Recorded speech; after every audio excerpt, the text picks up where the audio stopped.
왜 분명히 해결이 됐는데 왜 그 해결된 문제가 다시 문제가 생기냐 그 얘기예요. 이런 거 경험해 봤습니까? 우연처럼 여겨집니까?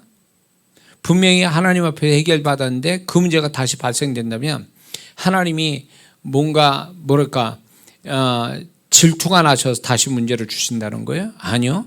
전적으로 지난주에도 말씀드렸지만 우리의 문제가 다시 해결된 문제가 다시 발생이 된다면 그건 내 책임이고 내가 문제인 거지 하나님의 문제는 절대 아닙니다. 그래서 우리가 해결된 문제가 다시 이렇게 문제로 발생이 될 때는 원인을 찾아야 돼요. 뭐의 문제냐? 그래서 이게 두 번 다시 이게 재발이 되지 않도록 하는 것은 대단히 중요한 문제인데 지난주에 5가지를 얘기했습니다.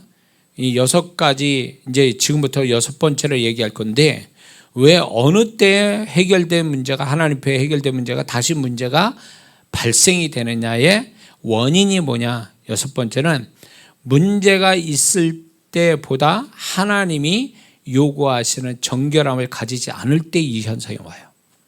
그러니까 분명히 이 사람이 문제가 있을 때에 하나님이 어떤 요구하는 정결함을 갖고 있었어요. 근데 이 사람이 해결을 딱 받고 나니까 다시 정결함의 수준이 떨어졌어요. 하나님은 분명히 그거 해결해 주면 하나님이 원하는 조금 더 수준 높은 정결함을 원하는데 수준이 높아지기는커녕 오히려 수준이 떨어졌어. 그러면 이것 때문에 사단에게 틈을 줘서 결국 문제가 다시 재발이 된다는 거죠. 응? 왜냐하면 하나님의 문제를 해결할 때는 이 사람의 문제만 해결되는 게 아니라 그 사람의 존재도 다루시거든요. 그 존재에서 뭐가 있냐면 이 사람의 뭔가 하나님이 요구하는 존재가 되기 위해서는 필수적으로 정결함이에요. 그 정결함을 이 사람이 갖게 하려고 회개도 시키고 끊고 버리고 이렇게 떠나고 이런 일을 하게 하시거든요. 깨닫고 그렇게 해서 했다 그거예요. 그래서 하나님 보실 때 기본적인 하나님이 축복할 만한 응답할 만한 존재가 됐구나. 어떤 그 태도가 됐구나. 어떤 행동이 됐구나. 이래서 하나님이 해결해 줬는데 이 사람은 그러면 더 잘해야 되는데 이 사람이 하나님이 요구하는 정결함의 수준을 안 갖고 오히려 내려간다면 문제가 다시 발생된다는 거예요. 사단이 그걸 노리는 거죠. 그러니까 문제가 해결받아서 축복이 된 사람이 다시금 문제 어떤 수준이 떨어지는 정결함이나 거룩함이 수준이 떨어지게 되면 사단이 노리고 있는 거예요. 그렇게 되기를 바라고 있는 거죠. 그래서 치고 들어가는 거예요. 그래서 하나님이 해결해 주실 때는 그분이 나에게 요구하시는 게 있다. 첫 번째 뭐냐면 정결함이에요. 수준 높은 정결함. 그거를 꼭 해내야 된다는 거죠. 그렇지 않고 수준이 떨어지면 이건 사단에게 틈을 줘서 문제가 또 재발이 된다라는 것을 우리가 잊지 말아야 됩니다. 이해가 되시죠? 7번째는요. 기본적인 신앙생활을 성실하지 않아서 이게 해결된 문제가 다시 재현되는 거죠. 제가 이런 경우가 종종 있는데 치유를 받은 분 있죠. 치유를 받거나 형통이 오는 사람들이 이런 사람들이 나중에 다시 그 병이 재발되거나 형통이 끊어져서 다시 그 사람이 옛날로 돌아가거나 이런 걸 자주 목격을 하게 돼요. 그러면 원인이 있을 거란 말이에요. 원인이 있는데 무엇인가 보면은 이 사람이 기본적인 신앙생활을 하지 않는 거예요. 주일 안 나옵니다. 예배 안 드려요. 헌금 안 해요. 이건 기본인데도 안 해요. 그러면 이 사람은 그리고 또 심지어는 교회도 안 나고 딴 데로 도망가 버려요. 목사 눈에서 사라져 버려요. 그러면 하나님이 그 사람을 어떻게 할 것 같습니까? 그거를 하나님이 해결해 줬으면 그 은혜에 보답하는 게 기본적인 신앙생활 아닙니까? 교회 생활. 그걸 안 하면 사단에게 틈을 주는 거예요. 그래서 제가 전에 막 신유 은사가 막 강렬하게 일어날 때 저를 찾아온 분들이 많았어요. 근데 심지어는요, 교회도 안 오고 전화로 오는 게 귀찮으니까 또 멀고 그러니까 전화로 기도 요청해요. 그러면 또 저는 또 막 이분의 상태가 안 좋으니까 기도로 이렇게 기도를 사역해 주거든요. 그런데 제가 이 기도 주일날 아니 평일, 그 다음에 전화 사역 안 하는 이유가 있어요. 그렇게 하니까 이 사람들이 감사함도 없고 거기에다가 예배를 안 드려요. 그리고 아주 우습게 알아요. 기도로 사역받고, 그리고 제가 이렇게 시간이 나와가지고 막 그런 게 막 내가 막 이렇게 사역 못해서 안 달라는 사람처럼 이런 사람 이렇게 생각을 하더라고요. 근데 그분들한테 제가 전화로 예배 드렸습니까? 그러니까 이런 사정 저런 사정에서 못 드렸다는 거예요. 그 사람 축복 못 받습니다. 다시 재현되는 거예요. 그 병이 낫질 않아요. 그래서 제가 결심했어요. 전화 사역 안 합니다. 그리고 하나님께 예배 드리지 않으면 사역을 안 해줘요. 왜? 그건 하나님께 영광을 돌려야 되잖아요. 은혜에 보답하는 게 예배고 기본이 예배잖아요. 이런 거조차 안 해요. 게으르거나 아니면 쉽게 사역받아서 날려고 하는 이기적인 생각에 제가 안 한단 말이에요. 하나님도 굉장히 괘씸하게 여기는 거예요. 이런 성도는요. 어떻게 그럴 수 있어요? 하나님 앞에 은혜를 거저받았잖아요. 병원 가면 병원 가서 몇백만 원치 정말로 시간 들여 돈 그 수없이 깨져 그러면서 피곤하게 왔다 갔다 해야지, 의사 진단 받지, 그런 것들을 하나님이 한 방에 다 해결해 주었는데 될 일이 된 거예요. 이건 아니 어떻게 그럴 수 있어? 하나님 앞에 왜 그렇게 하냐고. 왜 그렇게 하냐고. 그러니까 예배조차도 안 드려, 감사헌금도 안 드려. 왜 그러냐고. 왜? 뭐가 아쉬운 거예요? 뭐가 아까운 거예요? 도대체 뭐가? 그러니까 하나님이 굉장히 불쾌하게 여기시는 거예요. 그 부분에 대해서. 그러니까 저도 그분의 마음을 알기 때문에 절대 안 해요. 하나님께 예배도 안 드려, 간단하게 정말로 진짜 휠체어 타고 여름 집회 보셨습니까? 겨울 집회? 정말 휠체어 타고 들어온 분들도 있어요. 그리고 정말 침대에 눕혀서 오는 분들도 있다고. 그래서 얼마나 마음이 짠한지 몰라요. 이렇게 원하는구나. 그래서 얼마나 제가 간절히 기도해 드린지 몰라요. 그렇게 하는 분들이 있는데 분명 예배 드릴 수 있고 헌금 드릴 수 있는 사람이 안 한다, 그 얘기예요.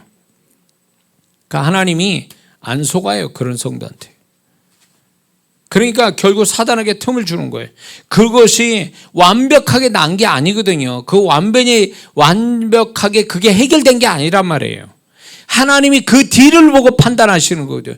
그 뒤를 보고 이 사람의 축복을 도장을 찍어서 사단이 건들지 못하게 딱 도장 찍어주려고 그랬는데 딱 축복받고 나니까 화장실 들어갈 때와 나올 때 달라가지고 결국 하나님을 높이지 않는 그것 때문에 결국은 하나님의 축복이 다시 사라지는 것을 보게 되는 거죠. 이거는 임상적으로 제가 발견한 거기 때문에 틀림없어요. 그러니까 하나님이 축복을 해주시면, 문제 해결됐으면 축복을 주시면 기본적 신앙생활을 하고 있어야죠. 그래야 하나님이 그걸 유지시켜준다, 그 얘기예요. 이해가 되시죠? 그 다음에 8번째는 뭐냐면, 문제가 있었을 때에 스스로 하나님께 한 약속을 해결받은 후에 지키지 않을 때 이게 다시 문제가 재발됩니다. 분명히 이 사람이 문제가 있을 때 하나님 제가 이거 해결되면 하나님께 이렇게 신앙생활하고 이렇게 하겠습니다라고 얘기를 딱 해놨어요. 근데 해결 딱 받은 다음에 이 핑계 저 핑계 대고 안 해. 그러면 이건 하나님과 약속 파괴가 된 거죠. 그러면 이 사람 축복도 파괴가 되는 거예요. 문제도 해결 사라져버려요. 하나님을 너무 만만하게 보는 거죠. 이렇게 하면 안 돼. 그러니까 함부로 약속하면 안 되고, 문제 있을 때 정말 하나님 앞에서 말할 때는 틀림없이 지켜야 되는데, 문제 있을 때는 뭔 말을 늘 못해. 막 그래놓고 해결되니까 내가 언제 그랬냐 식으로 딱 돼버리니까 그러면 끝난 줄 알았지. 그게 사단이 틈타는 거예요. 그래가지고 다시 원점으로 만든다는 거예요.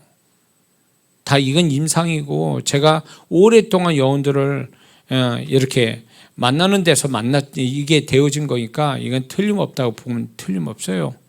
그래서 하나님께 약속한 거, 문제 있을 때, 자기가 문제가 있을 때 하나님께 약속한 거는 문제 해결된 다음에 반드시 그걸 지켜야 돼요.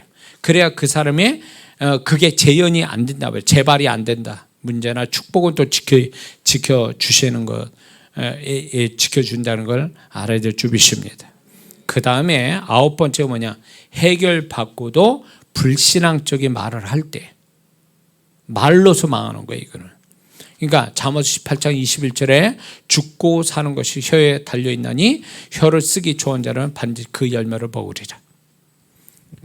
꼭 이런 사람이 있어요. 하나님이 그렇게 하셨는데도 불구하고 이런, 예를 들면 이거예요. 기도할 때 주여 믿습니다, 도와줄 줄 믿습니다, 축복할 줄 믿습니다.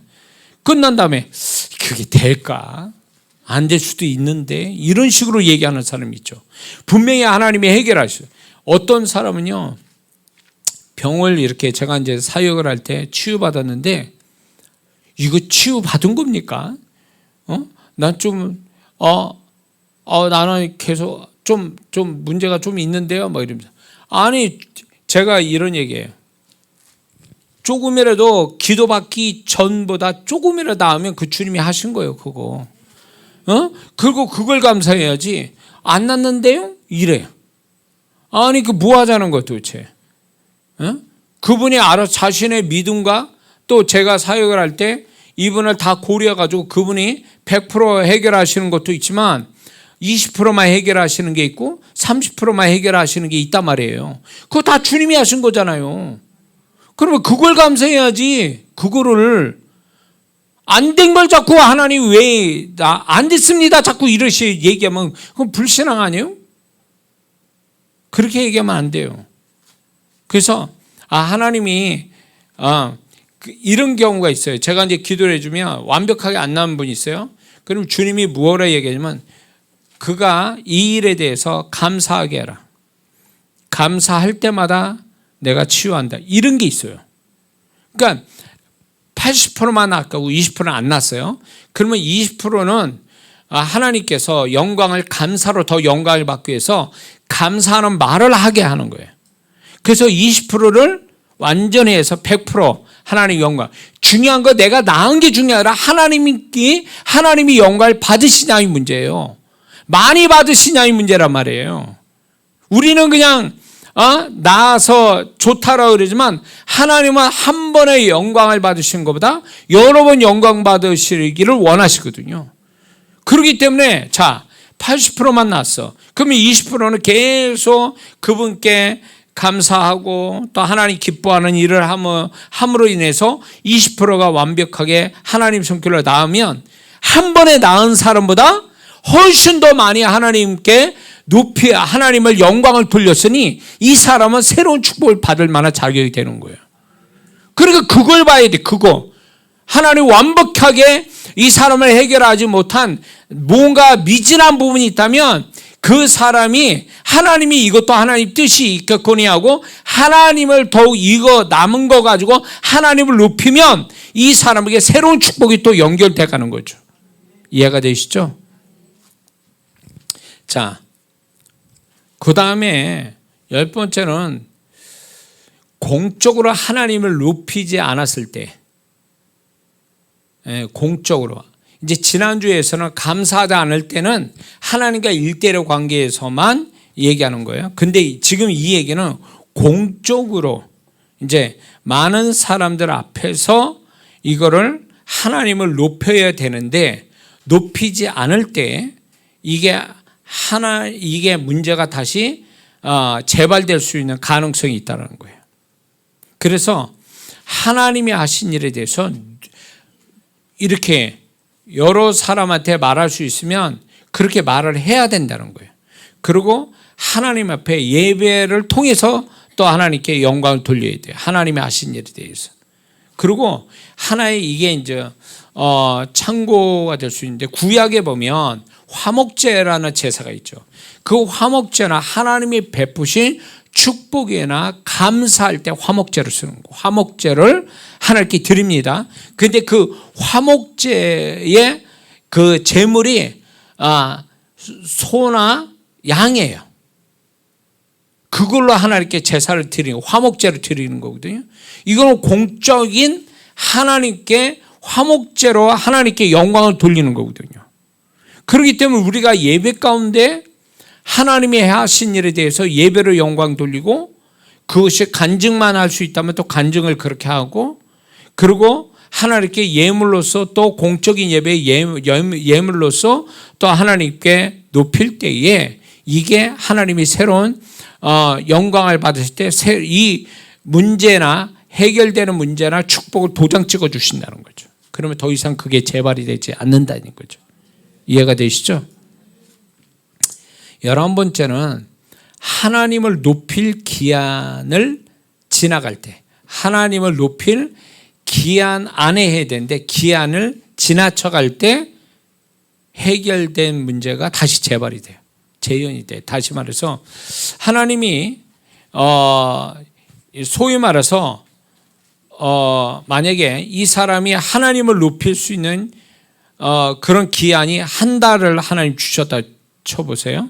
근데 이 사람이 한 달 동안 아무 소리 안 해. 하나님 기쁘시게도 안 하고 하나님 베풀어 주신 것들이 있는데 입 싹 닫고 가만히 있어요. 그래서 한 달을 하나님이 기다렸는데 아무것도 안 한다. 하나님을 높이지 않아요. 그러면 한 달 지나가잖아요.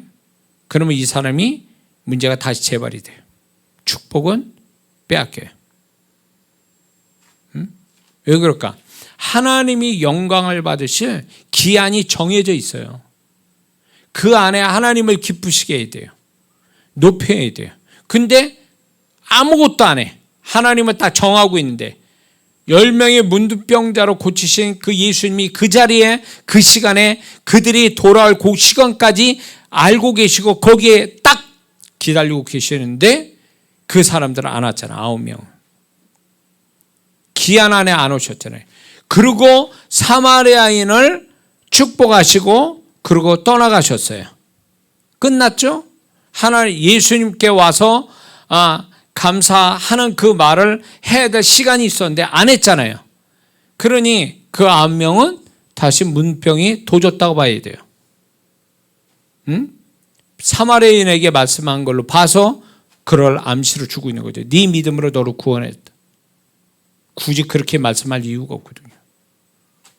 그렇기 때문에 하나님이 이렇게 뭔가 해결해 주시고 축복을 주시면요, 빠른 시간 내에 하나님을 높이는 것이 그 사람이 잘하는 거예요. 잘하는 거예요. 하나님이 너 언제까지 이렇게 해라 이렇게 말씀하는 부분도 있지만 그렇게 하지 않아도 내 마음 안에서 하나님께 뭔가 하나님이 때를 놓치기 전에 하나님을 높여야 되겠다 이런 마음을 주신단 말이에요. 그분은 우리가 표현하는 걸 좋아하세요. 우리 그 한국 사람은 옛날부터 그런 게 있잖아요. 마음만 마음으로 내 마음 모르냐? 뭐 이런 식으로. 그러니까 말을 안 하는데 무슨 마음을 어떻게 알아? 말을 안 하는데 말을. 옛날 부모님들은 그렇게 마음으로 이렇게 알아야 그게 정말 부부 사이가 좋은 걸로 그렇게 알지만 그런 세대 아니에요. 지금은 정확하게 표현을 해야 된단 말이에요. 표현을.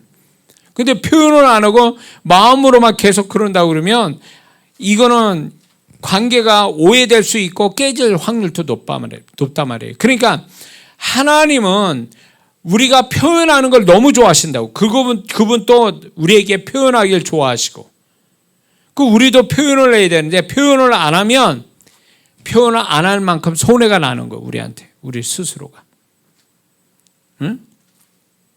그래서 내성적인 성격을 가진 분들이 좀 불리해요. 신앙생활에. 왜냐하면 신앙은 좀 외향적으로 표현을 많이 해야 그 사람 은혜도 있고 축복도 있고 확증받고 막 이러지, 내성적으로 말하는 거 조심스러워하고 잘 말하지 않고 속으로 막 끊고 않고 막 주님만 아시면 되지 뭐 이런 식으로만 이렇게 말 않고 있다면 이 사람은 많이 불리해져요.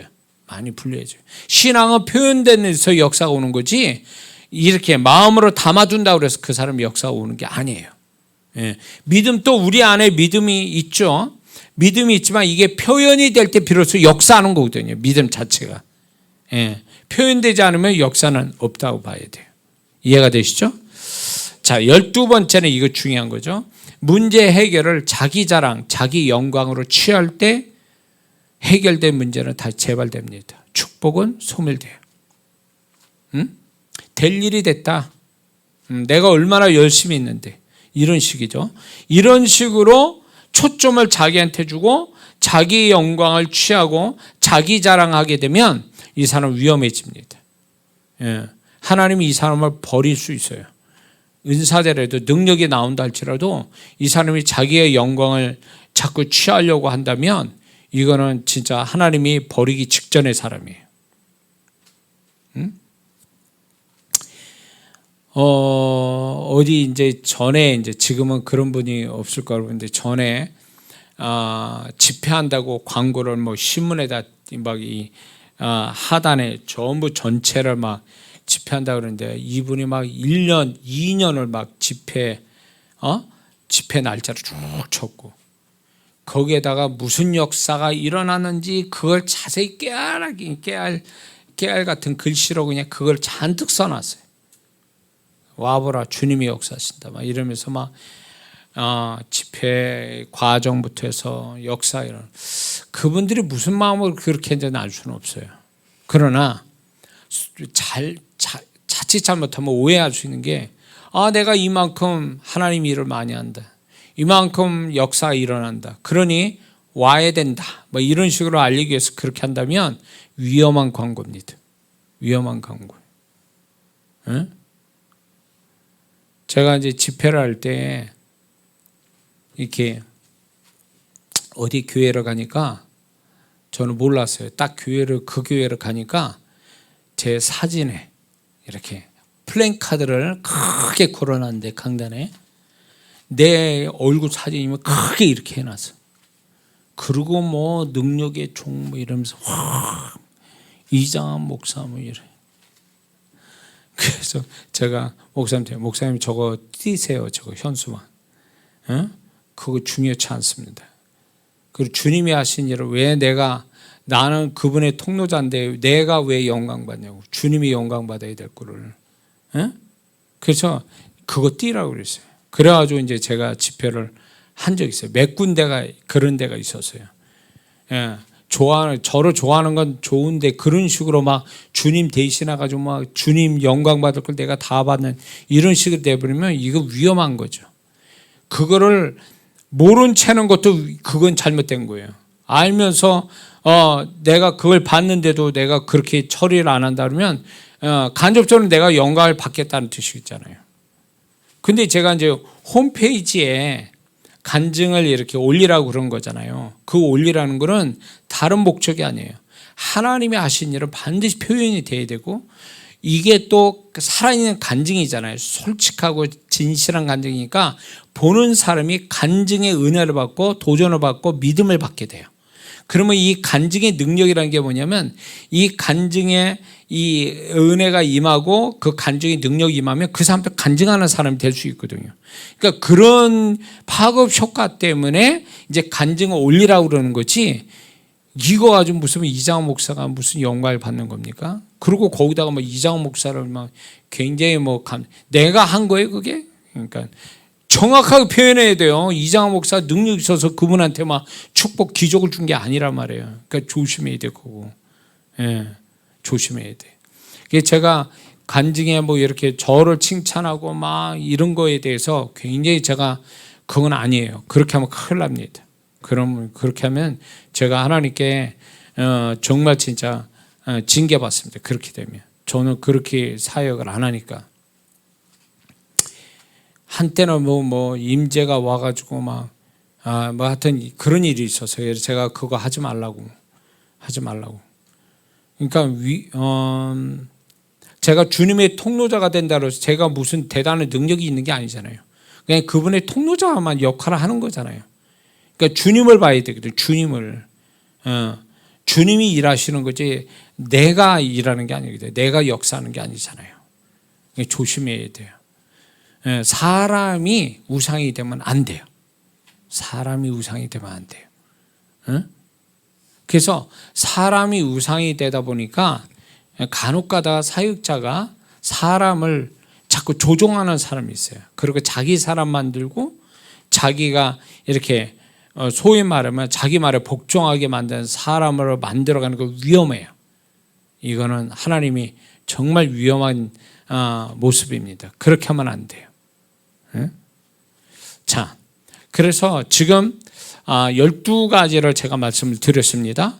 그래서 하나님 앞에 어렵게 해서 문제가 해결됐는데 그 문제가 다시 재발된다면 얼마나 억울하고 얼마나 슬픈 일이에요. 그러니까 그렇지 않도록, 그리고 축복을 받았는데 어렵게 축복받았는데 그게 또 축복이 날아가 버리면 얼마나 이게 슬픈 일이에요. 그러니까 지금 지난주에서 12가지를 잘 생각하셔야 돼요. 이걸 기억하고 있어서 만약에 해결받았다, 축복받았다, 그러면 이 12가지를 잘 생각해 보셔야 돼요. 그래서 이게 다시 문제가 발생되지 않게, 축복이 날아가지 않게 봐서 내가 하나님 앞에 잘못된 거 있으면 바로 고쳐야 되고, 또 이것이 하나님의 도장을 받도록 여러분들이 확실하게 하나님 기뻐하는 태도를 가져야 될 줄 믿습니다. 기도하겠습니다.